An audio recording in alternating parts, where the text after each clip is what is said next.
Aloha Ohana. Today we are continuing our discussion on using logic to make good decisions. And it's the same reading that we had before from last class. And as I was reading through some of the class quizzes from last time, uh, I mentioned this to a couple of students, but I thought it might be good to mention to all.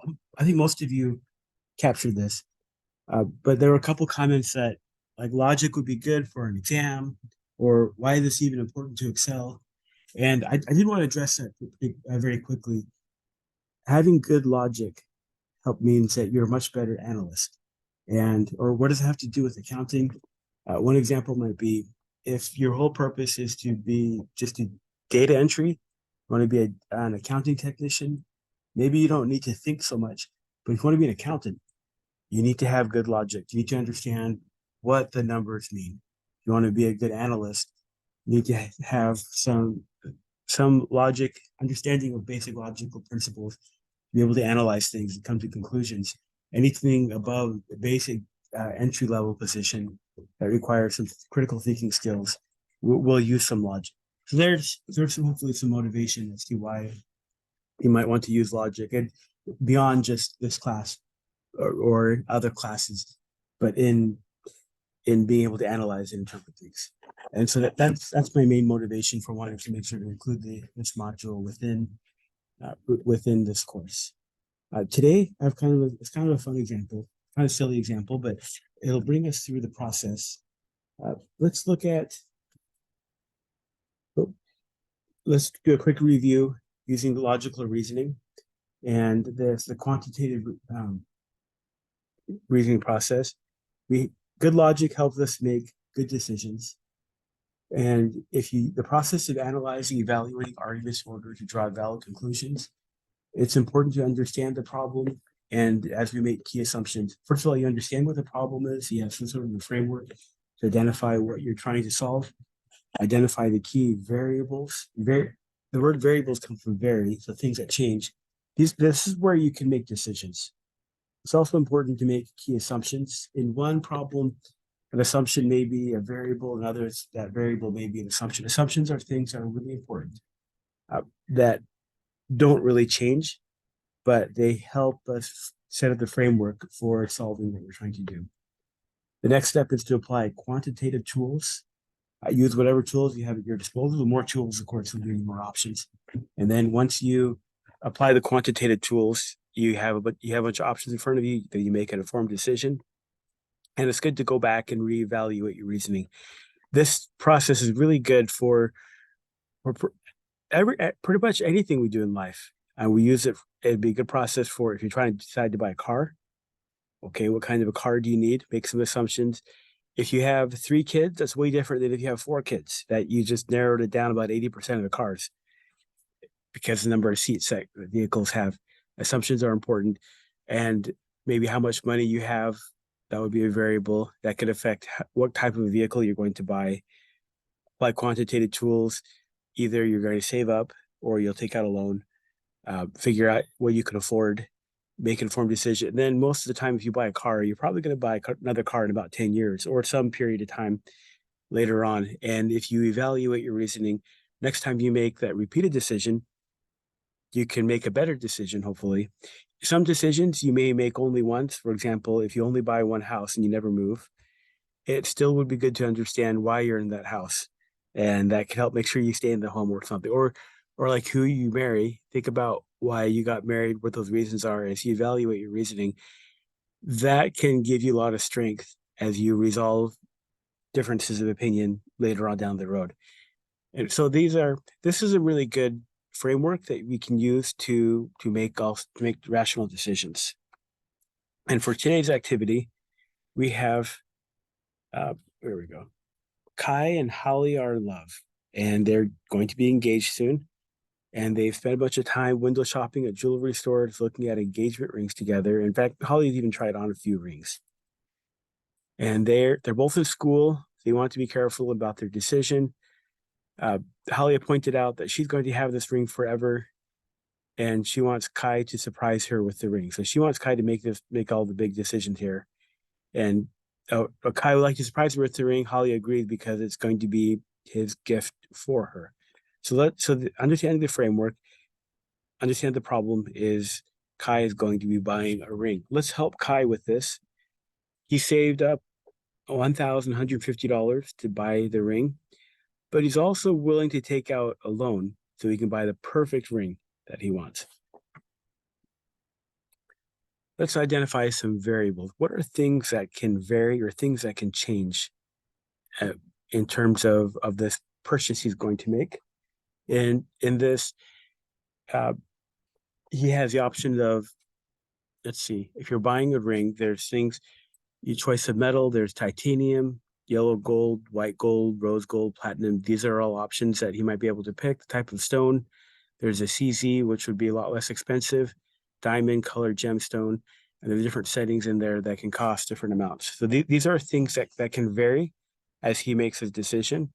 And also, yeah, okay, we did say loan costs.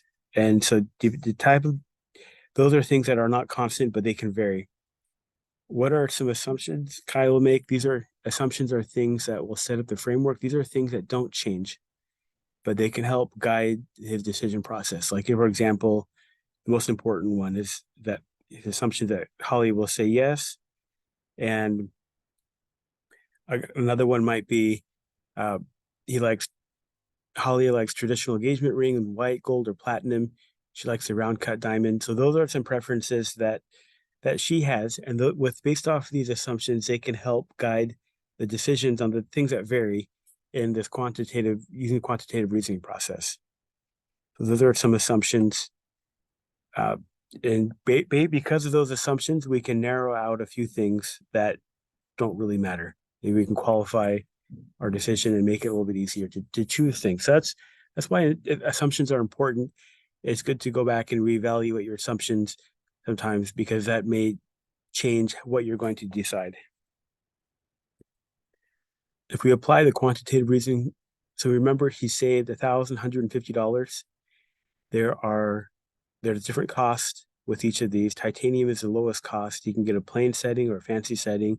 White gold, platinum, these are things that he found. Different types of stones. I actually put together a little thing in Excel. And if you want to pause this for a minute, pick out 3 different settings that you have for this assignment. I put together this little thing in Excel. Like, for example, if he picks a titanium, that's just a plain setting of $50. If he gets to CZ, that's $40. It's going to be $90.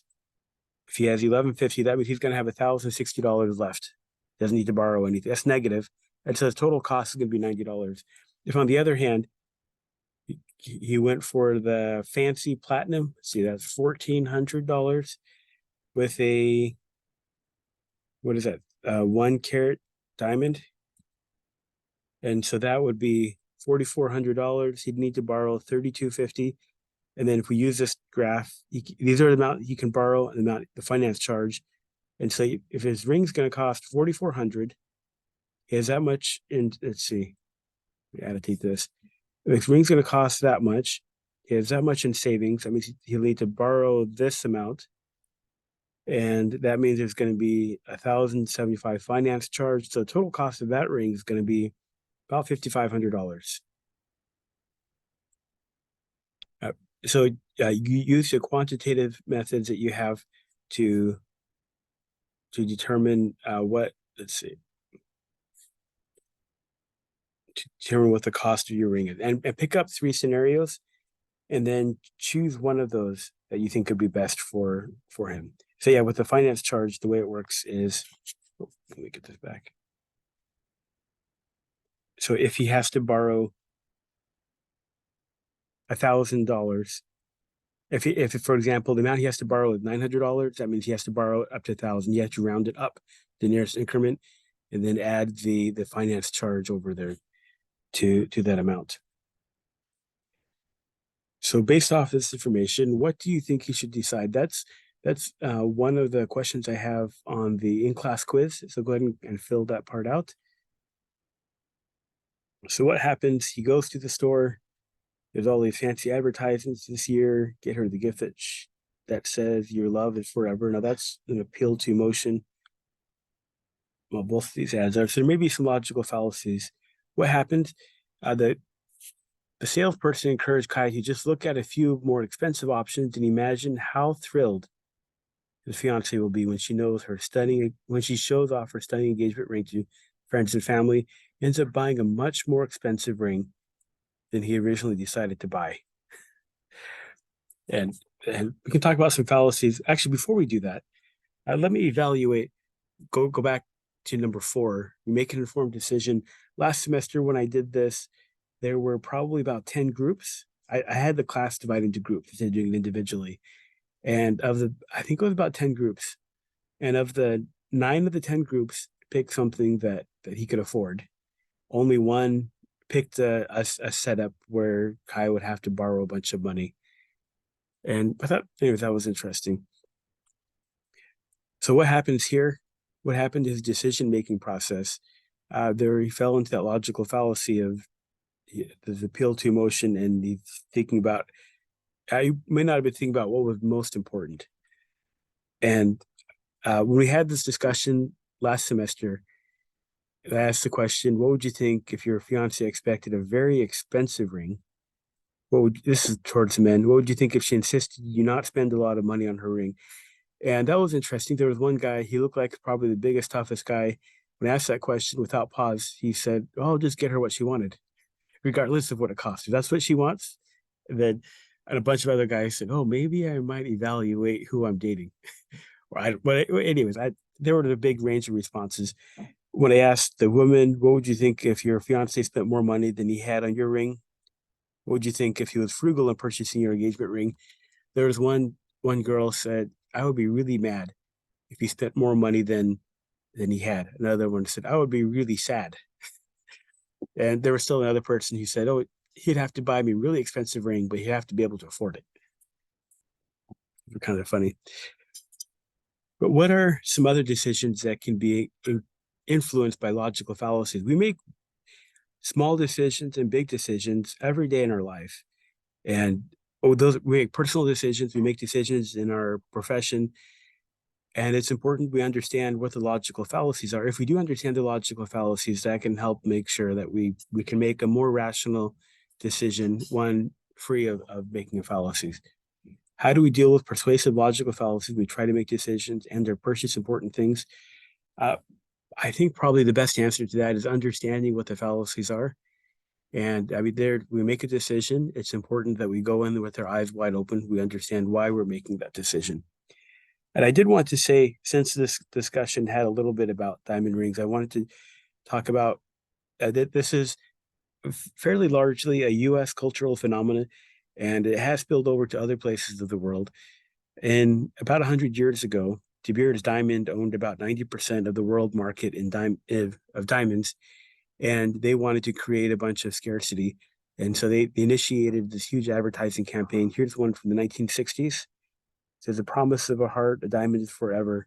There's a couple of logical fallacies you can find in there, but they did all sorts of things. They sent talk show or motivational speakers to high schools, and they would give all this great life advice, but they'd have some plug in there for buying diamonds. They were sponsored by De Beers. De Beers also authored, they had some articles in media that people would read all the time that would feature things like this star or this politician's wife and what diamond ring they had, to try to inculcate the idea that diamonds are important. I mean, really, how important are they? I included an excerpt. This is very wordy because this came from a book published in the 18th century, Adam Smith, An Inquiry into the Nature, the Cause, the Wealth of Nations. And in this, he addresses something called the diamond water paradox. And if you think about it, how much does water cost? In most places of the world, it's either free or almost free, very low cost. But how long can we go without water? We can't last more than a few days because water is essential. 80% of our bodies are made out of water. And we need it for most of the functionings that we do as part of life. And he talks about diamonds. How important are diamonds? You can go your entire life without a diamond and survive just fine. But the diamond water paradox, in this, he addresses something called scarcity, where there might be something of a logical fallacy that induces people to purchase something they don't really need for a lot of money that they may or may not have.